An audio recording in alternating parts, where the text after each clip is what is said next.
Welcome to the Women Living Well After 50 podcast. I'm Donna Connolly and I'm passionate about inspiring, motivating, supporting and informing women over 50 to embrace this exciting time of life. Health and wellness in mind, body and spirit are the foundations for living well, but there is so much more to a life well lived. Each week, through conversations with my guests, I'll be presenting topics that will help us all to live well and enjoy life. So join me as we discover new ways to become women living well after 50. Are you ready to start living? What are you waiting for? Let's get started.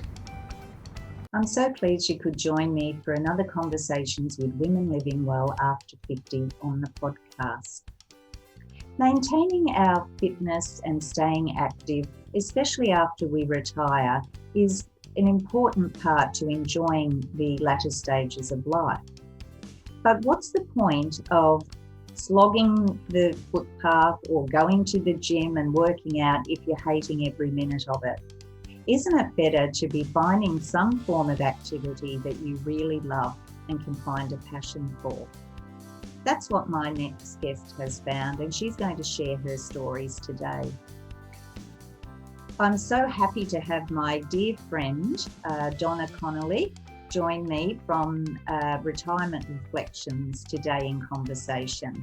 Donna and I met a few years ago through blogging, and I've been fortunate enough to meet her in real life, which was wonderful when I visited Canada a couple of years ago. Now, prior to retirement, Donna lived and worked in Beijing, China for 14 years as a middle school principal and then deputy director at the Western Academy of Beijing. Leaving international life behind, she and her husband Richard retired to Vancouver Island in 2015.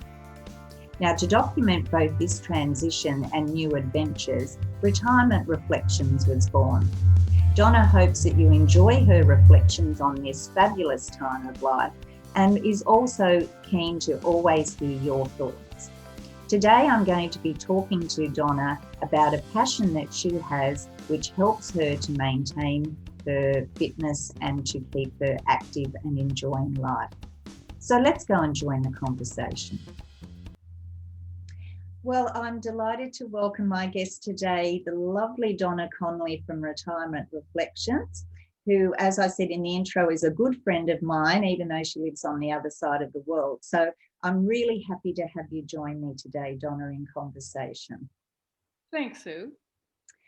Right. Now, what I talked about in my intro was that we really need to find a way to maintain our fitness and to stay active, actually at all stages of life, but in particular as we get older. And the important thing is to find something that we really enjoy.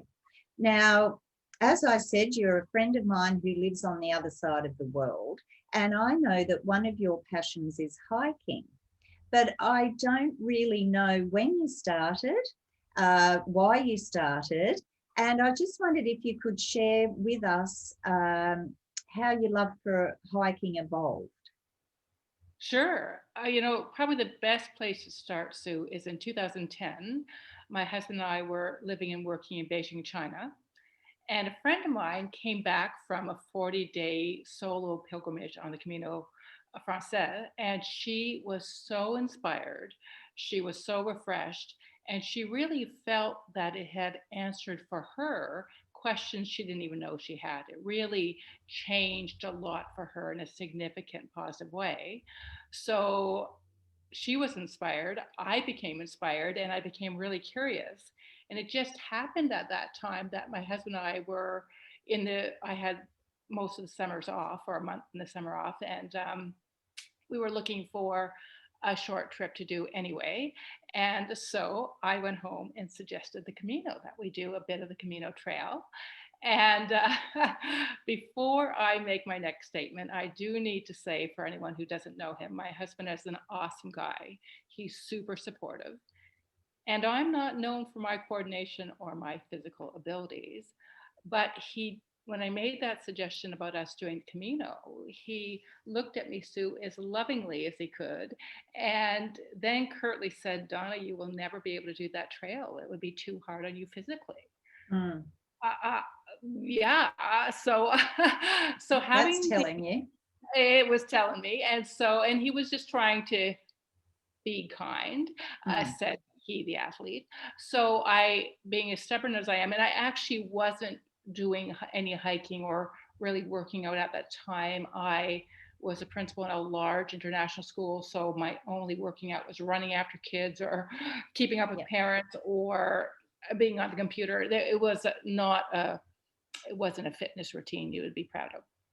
So anyway, I immediately went and booked the Camino for us. Just 8 day, 8 nights, 120 kilometers, to quote a mutual friend, how hard could that be? So I booked it and just thought, I'm just going to jump off this diving board and see where we land. Well, sometimes you've got to do that, haven't you? I know that I did that when I started to run, and I had some young friends who got me running when I was 50, and then I said, oh, I'm going to do a marathon, which is 42 kilometers, and everyone sort of looked at me as if to say, well, do you know how old you are? And I had planned to do it when I was 55, you get that mindset that you set the goal and you're just going to go for it, and what's the worst that can happen? So that was good that you didn't sort of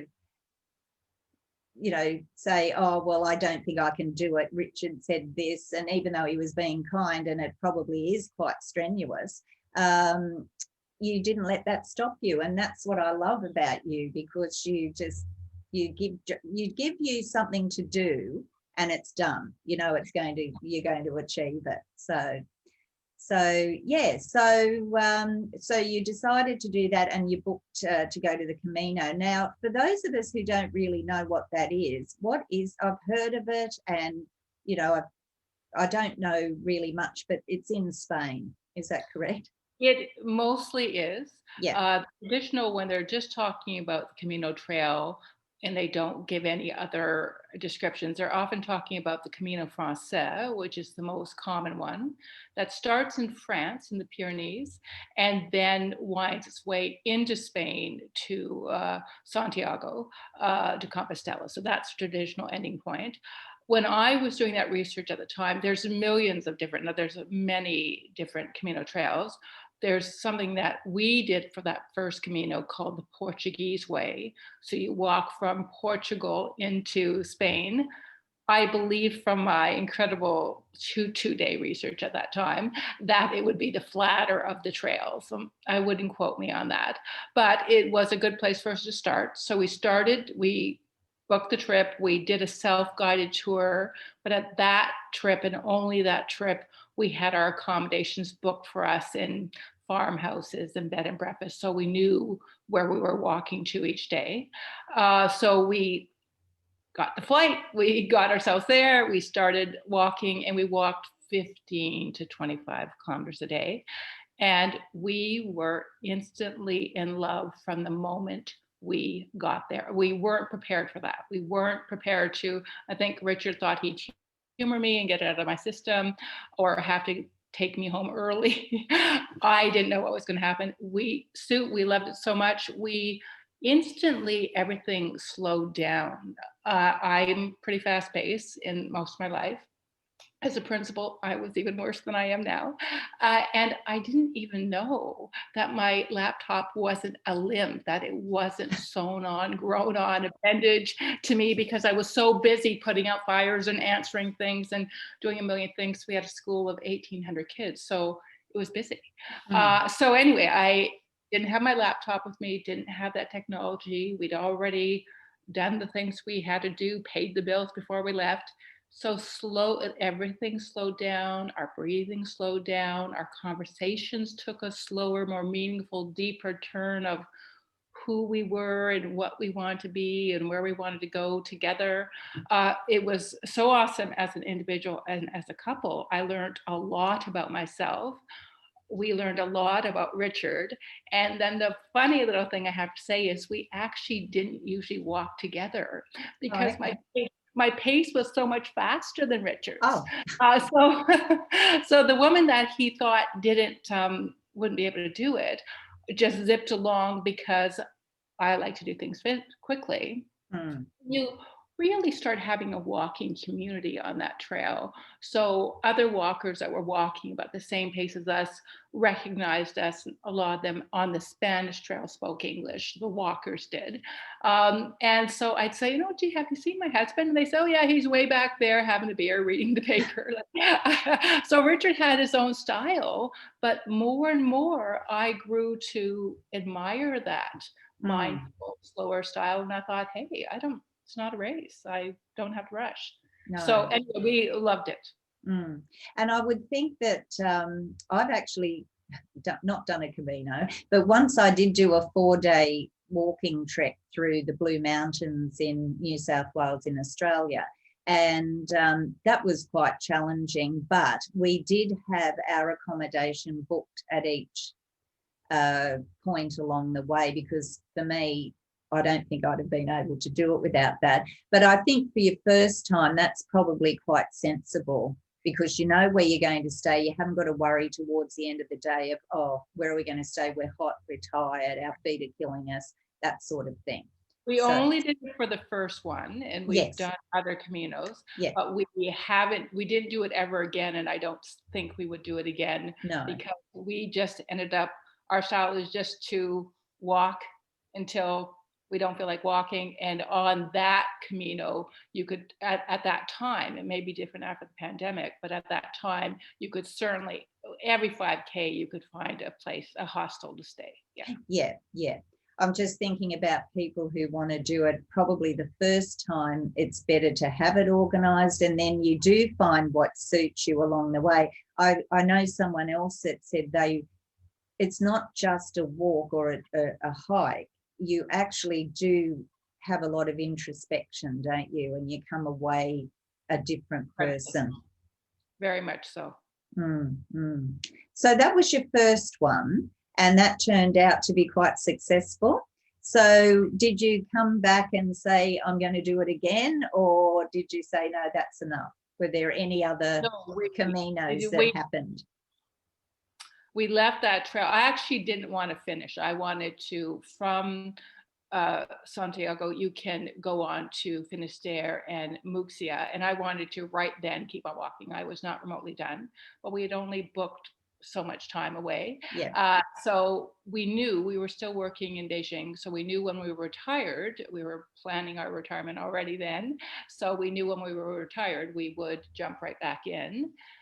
So we retired in 2015 and came to Canada. And then in 2016, just by coincidence, our youngest son, Creighton, was graduating from the University of Manchester. So it was easy for us to go, perfect, we'll go to Manchester, we'll do his graduation. The universe is sending us on our second Camino. And so again, we did another short bit. We thought, because we were working, wanted to spend time with Creighton as well. So we did from St. John Pedjaport at that traditional Camino I told you about, and walked just for 8 days until wherever we landed, which happened to be Najarra, Spain. So we did that. It was about 120K. Again, I was not remotely finished, but we loved that part of that trip. And from there, so that was 2016, 2017, we went, okay, no more piecemeal. We're doing the whole darn thing. So the whole Camino Francais is 780 kilometers. We'd already done the first 120. Richard wanted to do the whole thing, but his guideline was he didn't want to redo the Pyrenees section we'd already done. He loved it, but he always wants to see something new. So I was happy to not do that section, but I wanted to still have 700K. So we started Najarra, went to the end in Santiago de Compostela, and then you can add on 120K to do Finisterre Way and Muxia, which I highly recommend. So we got our full 700K without redoing a section we'd done. We just loved it. And our friends were hoping, like, for the goodness sakes, could they get this out of their system and just be done with Caminos and be normal people? No, we came back and started planning our next Camino. Yeah. Now, you actually did one, and I don't know if it's called a Camino, but in Italy, if I recall. That's absolutely right. So when we came back, there's always, we think we're done, Sue, and then one of us will read something somewhere and say, hey, what about this? And then both of us are in like kids at Christmas, and off we're running. So we've gotten back home. We were thinking maybe we were done, and Richard had heard about Via Francigena, which actually goes through 4 countries. It goes to England, to France, to Switzerland, to Italy. And we started talking and getting excited about doing that Italian Camino. And so we started, Richard had developed some really bad arthritis and some other things. So we thought, well, maybe we'll do 400K. That sounds like a good plan. So we started in Lucca, Italy, and walked into Rome, that 400K. Honestly, Sue, nothing is so privileged as to walk into Rome. And actually, when you're walking and at the end, you're on top of the hill looking down at Rome. It was so incredible. So Caminos are like our children. We loved everyone, and we had a different takeaway from each one. But if we were pressed against the wall to say our favorite, it was definitely Italy, because the walking was a lot of up and down. The up and down is relentless, but didn't kill us. And the food was amazing. The people were amazing. It did push me out of my comfort zone because there wasn't a lot of English on the trail. It's not a crowded trail. So I had to pick up some Italian. And I think we had talked about that. Yeah. So, but it was just such a fabulous, amazing trip, with ending with us having 5 days in Rome. So that was an incredible trail. Yeah. So you've done quite a few. Do you think you've got any more in the future? Let's forget about COVID for the time being. That we're living in a beautiful new world where we can travel. So do you think you'd have another Camino in the future? Absolutely. Absolutely. We our next on our bucket list is the Northern Camino, which is 825 kilometers in totality. That first 7 days of it is known to be the toughest of the Caminos, the most relentless of the trails. But we are, at this point, we haven't done a lot of research per se, but we've been inspired by having those sweeping views of the Pyrenees, of being on that Iberian coast. So that's our next Camino, 825K. We would like to do the whole thing. As you can imagine, the COVID has really switched things up. Yeah. Why this Camino has been so affordable for us is we have stayed, because we love what it offers, even if you set aside the financial part, we've just stayed in hostels. When we were hiking, they were 8 to 10 euros a night for a bed. And you might have just the 2 of us in a room, you might have 100 in a room. It was always that day's surprise. But the hostels during COVID have really had to change things up, and those are less on offer. But anyway, assuming that we'll be able to do a Camino in a reasonable style again. And it's a good time to point out, Sue, there are a million ways to do a Camino, and there's no right or wrong. I know people that only stay in really nice places and bed and breakfast. They know exactly how far they're going to walk each day and where they're going to stay. They don't do hostels. They don't do some of the cheaper things, and they don't carry their own bags. They just have them delivered to where they're going to, since they know where they're going to stay. There's always little vans that are going to run your stuff for you. And there isn't one way that's right or wrong. The beauty of the Camino is you make it your own, and it will suit what works for you. And also, again, it comes back to that self-awareness experience as well. And it's no good trying to do something if you just are struggling, or you just can't do it. You're going to be turned off by the whole experience. So it's good that it's got the different levels that they're catered for.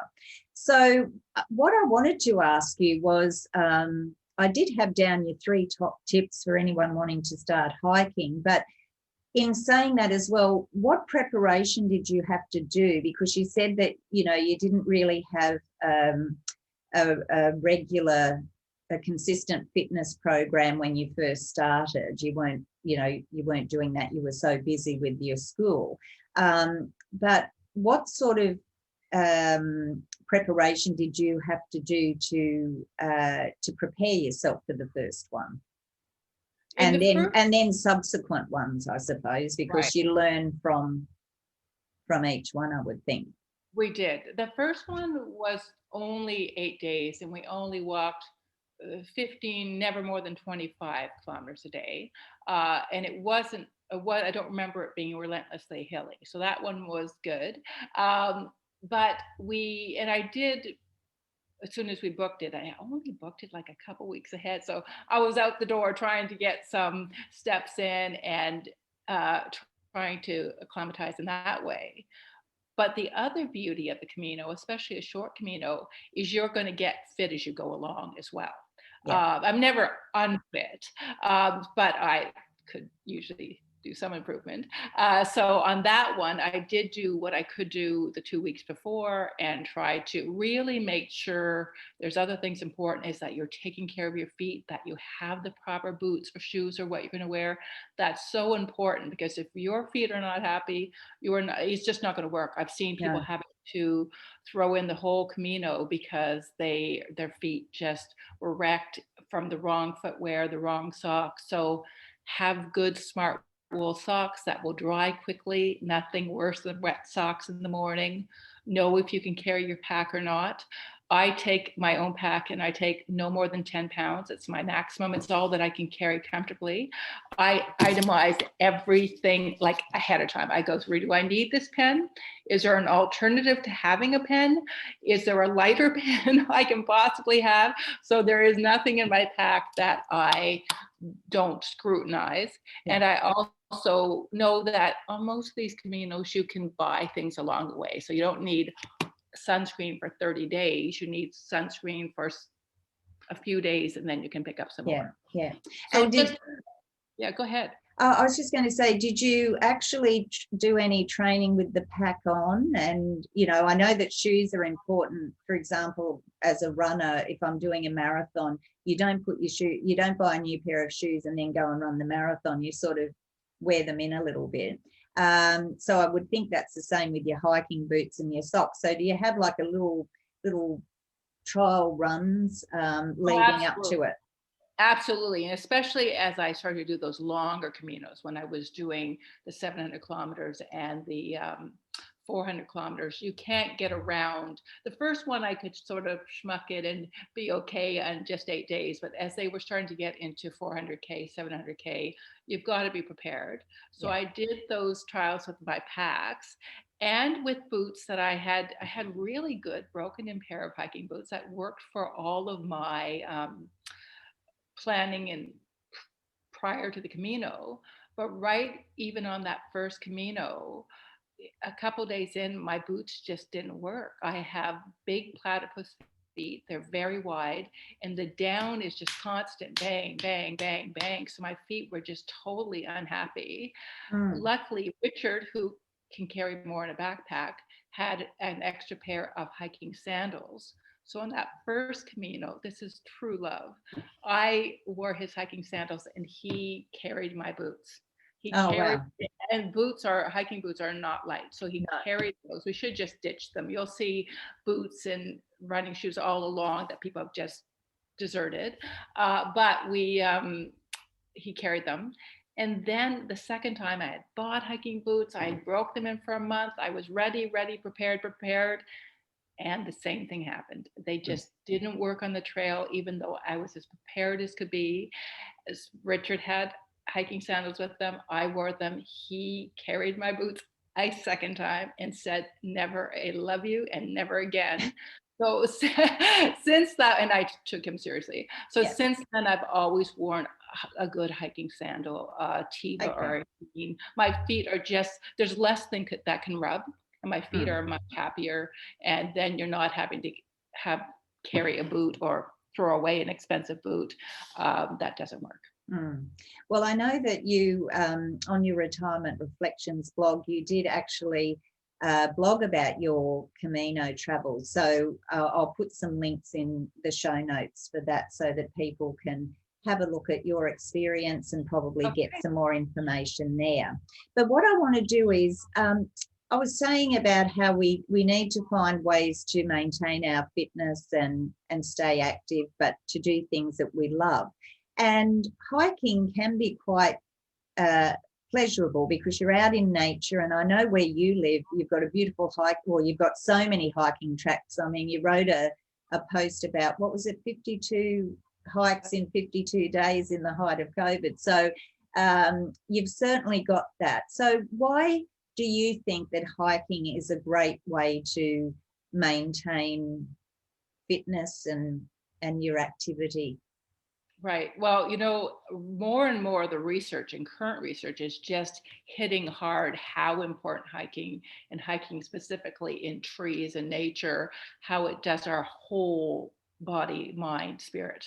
It actually does more, science is saying, does more than other forms of exercise. There are some things we get from hiking that we can't replicate in any other specific form of exercise. Yes, it oxygenates our heart, which is a big win, but being out in the trees exude an organic compound, which we're finding more and more really uplifts our well-being, really helps that overall mindset. It really helps people alleviate depression and that kind of stuff for people. So it's a really great form of exercise, and you're getting a full body workout. Especially I hike with hiking poles. So I'm doing the arms, I'm doing the legs, you're doing the up, the down, you're scrambling over rocks, and you're also just having that time outdoors. And I would think that, as you said, it's good for your mental health. I know when I did that Blue Mountains trek, you're in the middle of nowhere, really. And it's just so beautiful because it's quiet. But then when you do, you think it's quiet, but then once you get used to the environment, you can hear the birds, you can hear the little animals, or you can just hear nature around you. And I think that is just a wonderful experience. And I'd recommend that to anyone, just getting out into nature. And oh, absolutely. You never know. What we loved about the Camino, and we love about hiking in general, is even though if you're prepared for the trail, you never know exactly what is going to be around any corner. And the trail never stays the same. Every twist and turn, you're in a different terrain. That the last day of the Francigeno, when we walked into Rome, the first hour was just heavy, polluted traffic and garbage on the streets. And it was just a real part of that life, and not a kind of hiking we normally have. But it was interesting to see that other culture and that other way of living. And then with no notice, we were in the middle of a farmer's field, and there was a dog herding his sheep. And he immediately made it known that we are not to walk one step further. He just, without saying word, we understood, dog, that we are not to move. And we just stood there in the middle of this field outside of Rome and watched this dog do his bit. Then amazingly, because he was a working dog, when he was finished getting his sheep across, he came up and sort of rubbed against Richard's leg like, okay, you can go now. And so it was just such an incredible experience to witness this, and the change of scenery can go from a crowded city scene to a rural country scene in the flash of an eye. Now, you don't have to travel to the other side of the world to experience hiking. And as I just touched on before, we've had COVID, and I know that your experience over there has been a very long lockdown period, living in restricted social distancing and so forth, and it's interrupted travel for everyone. So we've had to put our travel plans on hold anyway.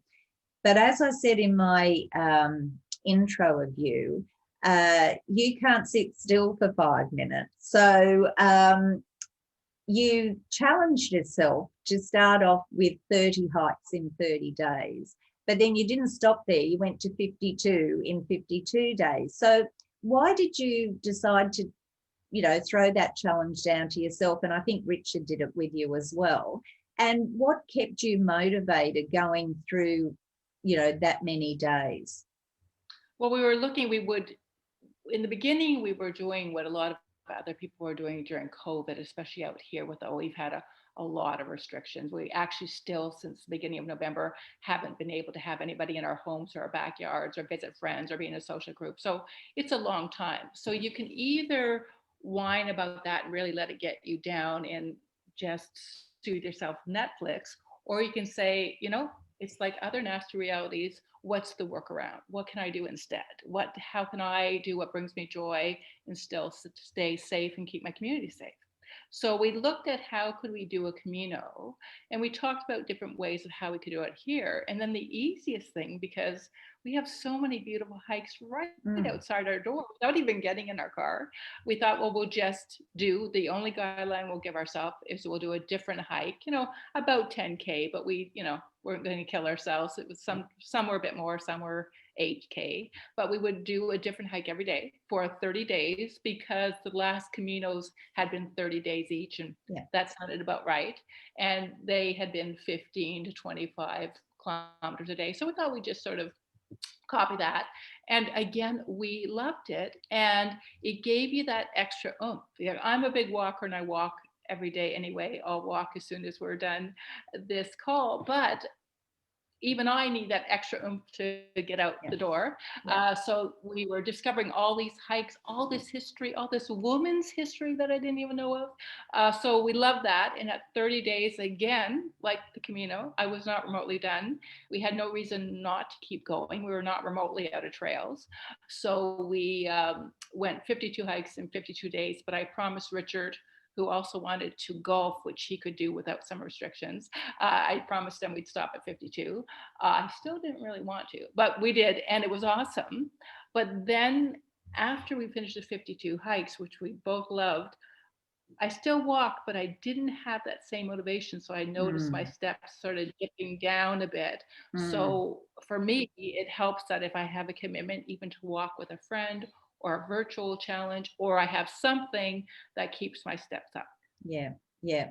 And that's the next point I wanted to talk about, because I learned so much from you. You just inspire me all the time, because COVID hasn't stopped you, even though you haven't been able to really leave your home apart from going hiking and that sort of thing.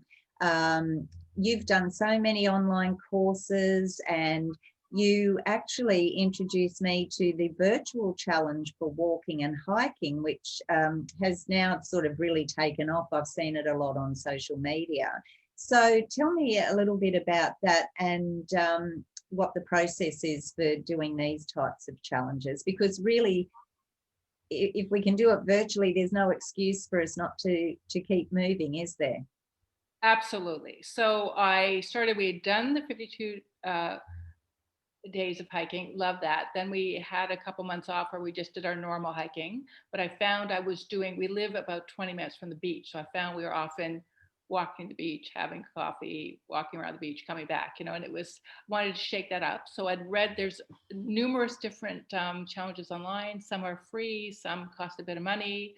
The Conquer challenge, which you'll see all over Facebook and on social media, offers numerous different hiking trails, different lengths and different prices.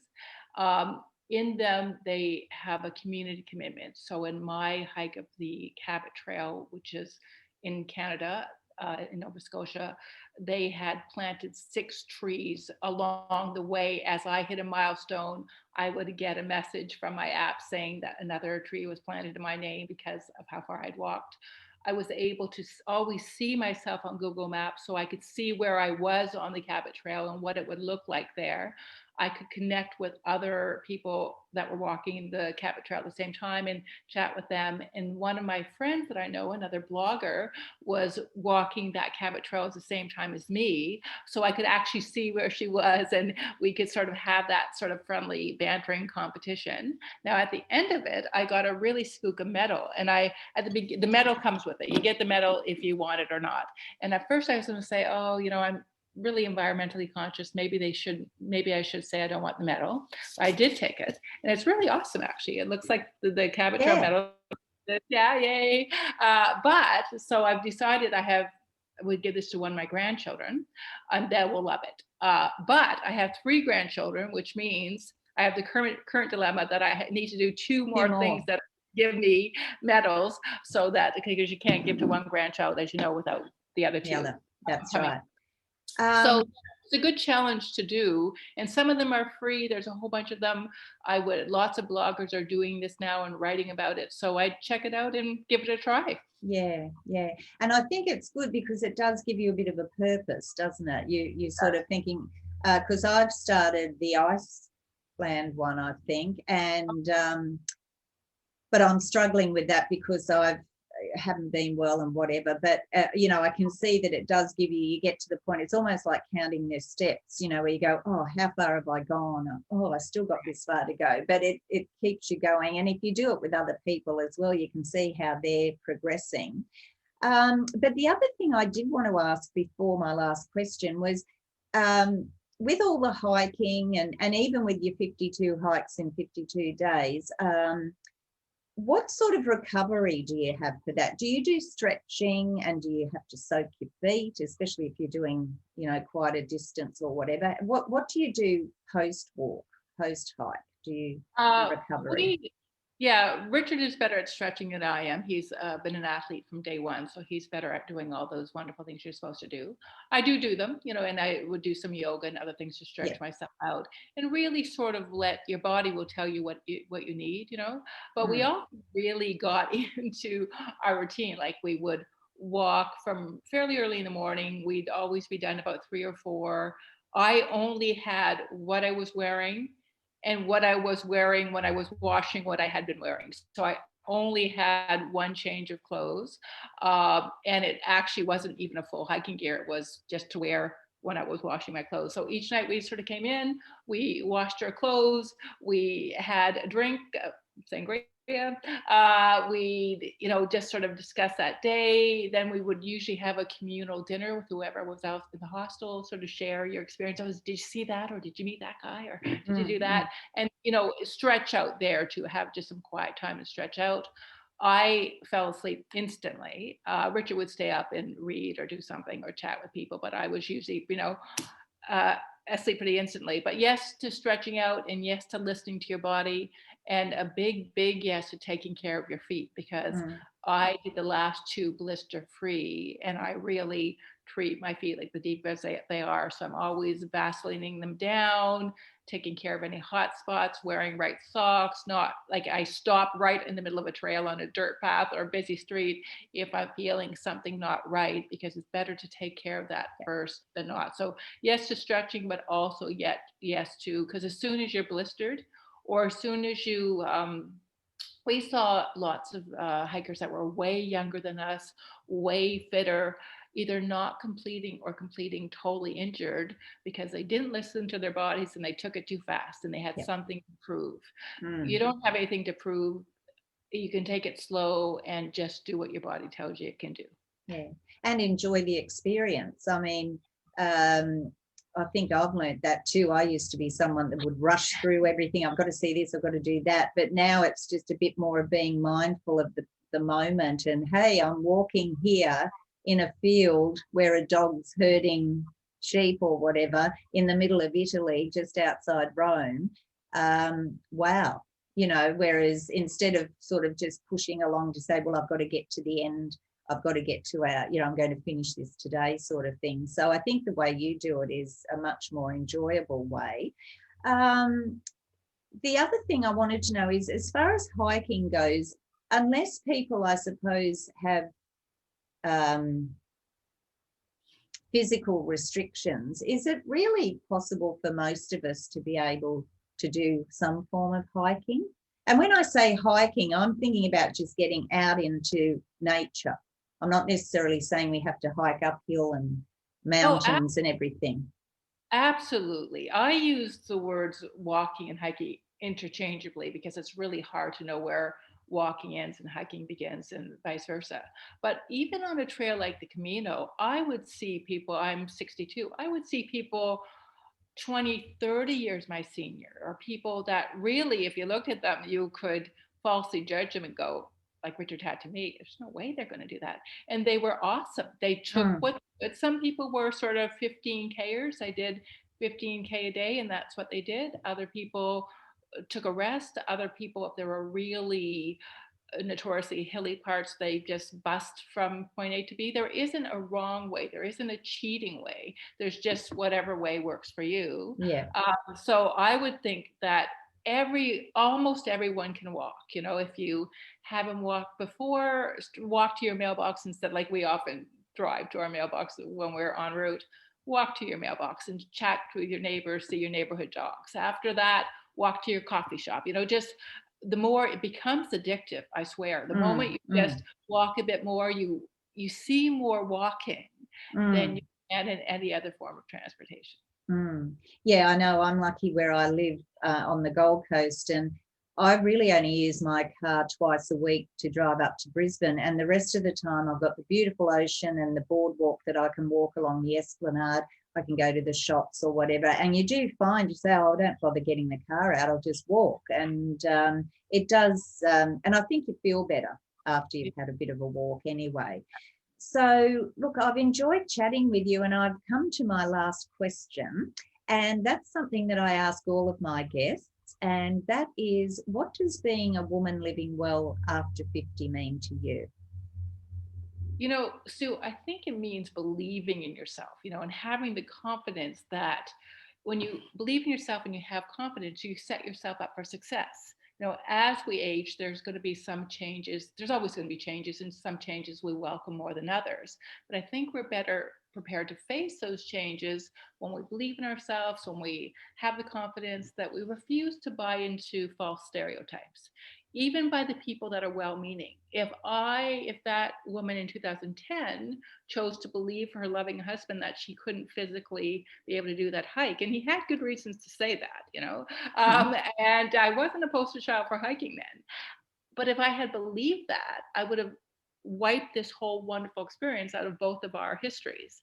So believe in yourself. Don't fall for false stereotypes. Don't say, because now I'm 62, I can't do X, Y, Z. Do it anyway, and just go for it, and do what you can do. And you can probably do much more than you think. Yeah, perfect. You're a woman after my own heart. We certainly think alike, and I think that's why we're friends. But I do get inspired by you, Donna, and I know that our listeners will today. And I do thank you for joining me today. It's been lovely having you. And for the listeners, I hope you've enjoyed learning about hiking and a little bit about Donna and the Camino trails that she and Richard have done. It's you can go to her blog, Retirement Reflections, which I'll put a link to, and she's got all the hikes that she's done in there. And of course, even beautiful Vancouver Island, there's some beautiful photography on there. And I'm sure you'll be inspired to get out and go for a walk. So until next time, if you like the episode, I'd love you to leave us a comment or a like, or subscribe to the channel so that you never miss a conversation. And until then, remember to live and enjoy life every day. Thanks again, Donna. Thanks, Sue. Bye for now. Bye-bye.